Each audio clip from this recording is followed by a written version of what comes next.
Գաղափարը նրանումն էր, որ Երևանի կենտրոնում չպետք է այս տարածքը այս վիճակում լինի եւ քանի որ իմ հայրս համահեղինակներից մեկն էր, մենք ինչ-որ գործողությունների արդյունքում եկանք համաձայնության համ սեփականատիրոջ հետ, համ քաղաքապետարանի հետ, որ պետք է վերականգնել այս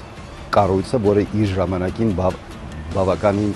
մեծ ներդրում արեց հայկական մոդեռնիզմի մեջ։ Արդիականացումը լինելու է հետևյալ կերպ, մենք վերականգնելու ենք այն ամենը, ինչ որ կար սկսած 1966 թվականից մինչև 80-ականների վերջը, միակ տարբերությունը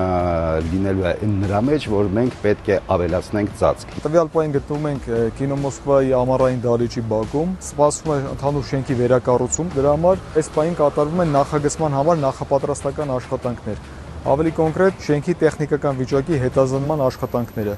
ու որպեսզի մակերեսային չլինի, ամբողջությամբ ուզում ենք հասկանանք իր կոնստրուկտիվ լուծումները, փորձում ենք պարզել հիմքերի տեսակը, տեխնիկական վիճակի հետազոտումը, դա համալիր հետազոտում է, որը իր մեջ ներառում է եւ շենքի տեխնիկական վիճակը եւ նրա սեյսմակայունությունը եւ նաեւ իր համապատասխանությունը եւ շեղման չափը այսօրվա գործող նորմերից։ Արդիականացման շնորհիվ երևանցիները կունենան առաջին հերթին նոր միջավայր Երևանի կենտրոնում եւ Երևանի այս կենտրոնական մասը ոնց որ նոր կյանք կմտնի, որը որ չկար ցավոք սրտի վերջի 30 տարում։